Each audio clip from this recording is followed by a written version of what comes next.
Rajesh खातोड़ा Rajguru Navodaya classes में आपका हार्दिक अभिनंदन, हार्दिक स्वागत। दोस्तों, हमने पिछले वीडियो में असमान वर्गीकरण या विजातीय छांटना उनके नियमों के बारे में पढ़ा और उनके दो नियमों के आकृतियां भी हमने बना के देखी, उनको समझा और उन नियमों के अनुसार उन आकृतियों को हल किया। आज हमारा जो असमान या वर्गीकरण या विजातीय का जो हमारा तीसरा नियम है, उस तीसरे नियम को हम पढ़ेंगे। और तीसरे नियम में है हमारे आकृतियों की डिजाइन, साथ ही साथ आकृतियों की तुलनात्मक वृद्धि या कमी। उस नियम को हम पढ़ेंगे और जानेंगे कि किस तरह से आकृति में तुलनात्मक वृद्धि और कमी होती है, और उन आकृतियों को बनाकर देखते हैं। असमान या वर्गीकरण या विजातीय, उसका हम तीसरा नियम पढ़ रहे हैं। और तीसरा जो हमारा नियम है वो है कि आकृतियों में डिजाइन और साथ ही साथ उनकी तुलनात्मक वृद्धि या कमी होती है आकृतियों में। अब देखिए, वो या तो उनके जो चिन्ह है, उनके जो भी चिन्ह है उनको कम कर दे या ज्यादा कर दे। आकृतियां हमें समान तो दिखेगी, लेकिन हमें उनके चिन्हों से ही पता लगाना है कि आकृति में क्या वो परिवर्तन कर रहा है, किस तरह से कर रहा है। प्रत्येक आकृति को हमें ध्यान पूर्वक जाना है, इस तरह से नहीं कि आकृतियां तो हमें समान दिख रही है और अंदाजे से हम चाहे इस आंसर को लगा दे, तो आपकी आकृतियां गलत हो जाएगी। इस तरह से किसी भी काम को अगर अपन करें तो उसको थोड़ा ध्यान पूर्वक करें, समझ करें और नियम से करें, ताकि हमारी आकृतियों में गलती होने की गुंजाइश कम हो। अब देखिए, जैसे पहला प्रश्न है हमारे पास, पहला जो आकृति बनी हुई है इस तरह से बनी हुई है। दिखने में सारी आकृतियां हमें समान दिख रही है, चाहे कोई ऐसे पड़ी है, कोई ऐसे खड़ी है, कोई ऐसे पड़ी हुई है, कोई ऐसे तिरछी हो रही है आकृतियां, लेकिन सभी समान दिख रही है हमें। दिख रही है कि नहीं दिख रही है? अब हम पढ़ रहे हैं इसकी तुलनात्मक कमी या वृद्धि, उसी नियम को पढ़ रहे हैं अपन। पहले इससे पिछले वाले वीडियो में हमने दिशा के बारे में पढ़ा, अब पढ़ रहे हैं हमारा जो तीसरा नियम है, तुलनात्मक कमी या वृद्धि। अब देखिए, इधर देखो, प्रत्येक चीज को गिनना है, प्रत्येक चीज को देखना है, जो भी आकृति में जो भी चीज बनी हुई है उन सब चीजों को आपको ध्यानपूर्वक देखना है, समझना है।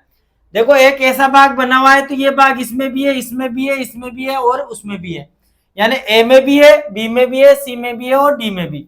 जो हमारा ये बीच वाला भाग है मिल रहा है सब में। उसके बाद जो ऐसे दो छोटे छोटे ऐसी पत्तियां बना रखी उसने दोनों तरफ, इसमें भी है, इसमें भी दो पत्तियां हैं, इसमें भी है, इसमें भी है और इसमें भी है। इसके चिन्हों गिनो, 1 2 3 4 5, कितने हैं? 5। इसमें गिने 1 2 3 4 5, 5 है। 1 2 3 4 5, 5 है। इसमें 1 2 3 4 5, यानी ये वाली जो आकृति, इसकी तो सारी चीजें समान मिल गई। और देखो, असमान आकृतियों में वो कैसे भी पटक सकता है, उल्टा सीधा कैसे भी। आपको कंफ्यूज नहीं होना है, आपको जिस तरह से नियम बता रखा है उसी नियमों के अनुसार आपको कार्य करना है। अब देखिए, अपन ने इस भाग को मिला लिया सभी में, ए में भी मिला लिया, बी में मिला लिया, सी में भी और डी में भी। इसमें तो अपन को कोई भी अंतर नहीं मिला। अब देखिए, यहां पर गिनती इनके पीछे की लाइन है, इसमें 1 2 3 4, कितनी लाइन है? 4। इसमें कितनी है? 1 2 3, कितनी है? 3। 1 2 3, कितनी है? 3। 1 2 3, कितनी है? 3। यानी जो आकृति ये वाली बनी हुई, ये तो सभी में समान हो गई, इसमें भी समान, इसमें भी समान, इसमें भी समान। अब किस चीज से हमें पता चला? हमें चला लाइनों से। किससे चला? लाइनों से। इसमें 3 है, इसमें 3 है और इसमें 3 है, और इसमें कितनी है? 4। और मैंने अपन जो नियम पढ़ रहे हैं वो पढ़ रहे हैं कमी या वृद्धि, यानी आकृति में किसी भी चिन्ह को, किसी भी चीज को वो कम भी कर सकता है और बढ़ा भी सकता है। यानी इनमें सब में 3 3 है और इसमें 4, यानी एक ज्यादा है, तो वही अपनी अलग हो गई। और अपन वही पढ़ रहे हैं असमान या वर्गीकरण या विजातीय, यानी ये तीनों तो क्या है? समान हो गए, और ये क्या हो गई? असमान हो गई। यही बात है भाई, ये भी समान है, ये भी समान है, ये भी समान है, लेकिन इसमें क्या है? एक लाइन ज्यादा बढ़ा दी। अगर एक लाइन ज्यादा नहीं बढ़ाती ये भी समान हो जाता, लेकिन अपन को तो असमान तो देगा ना, वो एक एक उत्तर आकृति देगा अपन को। तो ये अपने ए नंबर क्या हो गया, अपना आंसर आ गया, यानी हमें असमान वाली आकृति मिल गई। तो इसमें देखो वृद्धि हुई कि नहीं हुई। नेक्स्ट दूसरा जो क्वेश्चन है वो देखिए, एक ऐसा गोला बना रखा है और गोले के अंदर दो छोटे छोटे गोले और उसने बना रखे, एक बड़ा गोला है और दो छोटे गोले अंदर है, एक बाहर गोला है। बी नंबर में अगर अपन देखें, एक बड़ा गोला है, तीन अंदर छोटे गोले हैं। सी नंबर में देखें तो एक बड़ा गोला है और एक ही गोला है। डी नंबर में देखें तो एक बड़ा गोला है और दो गोले इसके कोने पे लगा रखे हैं छोटे छोटे, एक बाहर गोला है। यानी देखो बड़ा गोला तो इसमें भी है, इसमें भी है, इसमें भी है और इसमें भी है, मिल गया। यानी ये तो अपन को सबको पता चल गया भाई, बड़ा गोला तो चारों आकृतियों में, ए में भी है, बी में भी है, सी में भी और डी में भी है। अब चलते हैं छोटे गोलों की ओर। तो इसमें एक दो तीन, कितने गोले, तीन। अब देखो और आकृतियों में अपन ने नियम से पढ़ा, लेकिन जो असमान वाली आकृति आती है ना, वो उनके चिन्हों को कहीं पे भी दे देगा, लेकिन आपको कंफ्यूज होने की आवश्यकता नहीं है। तो छोटे गोले तीन है, इसमें भी कितने, तीन है, और इसमें कितना है, एक ही है छोटा गोला, इसमें कितने, तीन है। अब हमें पता चल गया कि बड़ा गोला तो सभी में समान है, लेकिन छोटे गोले ए में तीन दे रखे हैं, बी में भी तीन दे रखे हैं और डी में भी तीन दे रखे हैं, जबकि सी में कितना दे रखा है, एक। यानी हमारे इन सब में तो क्या है, तीन तीन दे रखे हैं छोटे, यानी ये तीन ए बी और डी तो हो गए समान, और हमारे सी नंबर हो गया ए समान। तो ये हमारा क्या हो गया, आंसर हो गया। इस तरह से आप प्रत्येक चीज को हल करें, प्रत्येक चीज को अगर आप हल करोगे तो आपकी आकृति किसी भी तरह से गलत नहीं होगी। नेक्स्ट अपनी जो अगली आकृति है उसको अपन देखते हैं। नेक्स्ट जो अपनी अगली आकृति है वो है ये वाली। अब इसको भी अपन हल करते हैं। पहले देखिए मैं इनको मिटा देता हूं, अगर आप इन आकृतियों को बना के देखोगे फिर दिक्कत नहीं होगी आपके, ठीक है। नेक्स्ट तीसरी हमारी जो आकृति है ये है, बीच वाले चीज को देख ले अपन, कोई सी भी देख लो आप, जो आपकी इच्छा हो वो आप देखें।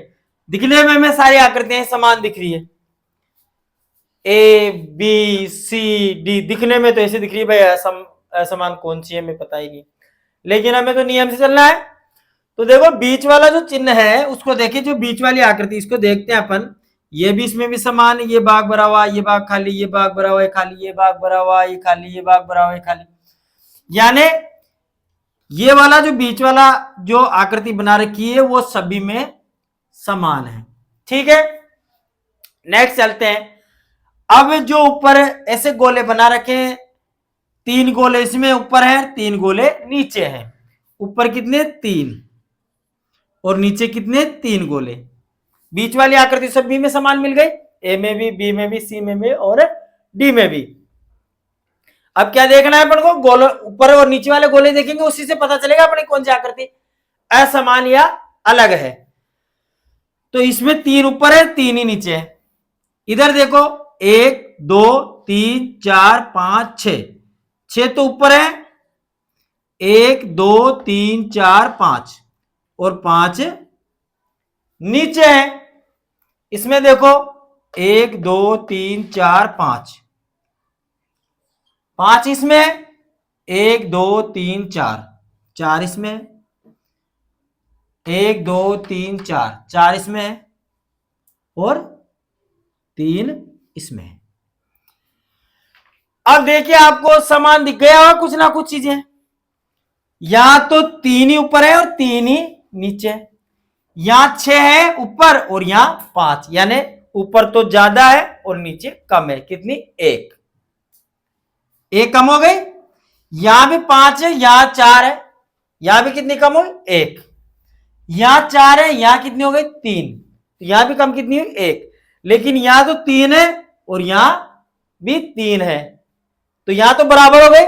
जबकि तीनों में एक एक कम कर रहा है, बी में भी कर रहा है, सी में भी कर रहा है और डी में भी कर रहा है। एक एक कम कर दिया, कमी या वृद्धि के बारे में अपन पढ़ ही रहे हैं, हमारा तीसरा नियम जो है। और यहां पर क्या कर दिया उसने, तीन ही ऊपर कर दी और तीन ही नीचे कर दी, यानी ये तीनों आकृतियां तो हमें किसी ना किसी रूप में समान दिख रही है, परंतु ए नंबर वाली आकृति इस नियम जो नियम पढ़ रहे हैं उसके अनुसार हमें अलग दिख रही है, जो हमें यह असमान आकृति मिल गई। जो हमारा आंसर आया किसमें, ए नंबर में हमारा आंसर आया। देखिए नेक्स्ट अपना क्वेश्चन है चौथे वाला, जो 4 नंबर जो हमारा क्वेश्चन है। देखो पहले क्या क्या चीजें बना रखी है, 2 पत्तियां खाली, 2 गोले मान लो, पत्तियां मान लो, एक फूल की पत्ती बना रखा है, फूल बना रखा है इसने, तो 2 पत्तियां इधर है, 2 पत्तियां इधर है, 4 तो पत्तियां खाली भरी हुई और 2 भरी हुई है। 4 पत्तियां तो खाली है और 2 पत्तियां भरी हुई है ए नंबर में। बी नंबर में चले, 4 पत्तियां खाली है और 2 पत्तियां भरी हुई है। सी नंबर में चले, 2 पत्तियां भरी हुई है, 2 पत्तियां खाली है और 3 पत्तियां भरी हुई है। डी नंबर में अगर अपन चले तो 4 पत्तियां खाली है और 2 पत्तियां भरी हुई है। अब देखो अपन उसी नियम से करेंगे, तो देखो इसमें कितनी है, 4 तो क्या है खाली और 2 क्या है भरी हुई। इसमें 4 खाली और 2 भरी हुई, इसमें 2 खाली और 3 भरी हुई, इसमें 4 खाली और 2 भरी हुई। देखिए यानी 4 जो खाली इसमें भी है, 4 इसमें भी है और 4 इसमें भी है, इसमें नहीं है। 2 भरी हुई इसमें भी है और 2 भरी हुई इसमें भी है, जबकि इसमें तो 3 भरी हुई है और इसमें भी भरी हुई है, तो ये भी क्या हो गया गलत। इस तरह से हमने चौथे नंबर के प्रश्न को देखा, हल किया, तो हमारा आंसर किसमें आया, सी नंबर में। यानी हमें ए नंबर, बी नंबर और डी नंबर वो तो हमें समान आकृतियां मिली, और जो हमारे सी नंबर में जो हमारे नियम के अकॉर्डिंग थी, जो नियम के अनुसार हम आकृतियां पढ़ रहे हैं, वो आकृति में सी नंबर में नहीं मिली। यानी हमारे असमान जो हम प्रकार पढ़ रहे हैं उसी के अनुसार हमें सी नंबर में हमारा उत्तर गलत मिल गया, यानी असमान आकृति में किसमें मिली, सी नंबर में मिल गई। इस तरह से असमान या वर्गीकरण की आकृतियों को आपको ढूंढना है, प्रत्येक चीज को हल करना है, समझकर करना है, किसी भी तरह से कोई गलती नहीं करनी है। और आप प्रत्येक चीज को आप ध्यान से देखोगे, आकृतियों को बनाकर देखोगे और उनको हल करोगे, तभी जाकर आपकी आकृतियां सही होगी। और आपने आकृतियां बनाई नहीं और सिर्फ डायरेक्टली आप हल करने लग जाओगे, तो आपकी आकृतियां गलत होने के ज्यादा चांस होंगे, ज्यादा गुंजाइश होगी। इस तरह से हमने जो हमारा असमान या वर्गीकरण या विजातीय आकृतियों का जो हमारा तीसरा नियम है उसको पढ़ा, उनकी आकृतियों को हमने बनाकर भी देखा, उनको हल भी किया, उनको समझा भी। नेक्स्ट हम असमान या वर्गीकरण की आकृतियों के जो हमारा चौथा नियम है उसको पढ़ेंगे और उन आकृतियों को भी बना के देखेंगे। इसके लिए जय हिंद, जय भारत, धन्यवाद।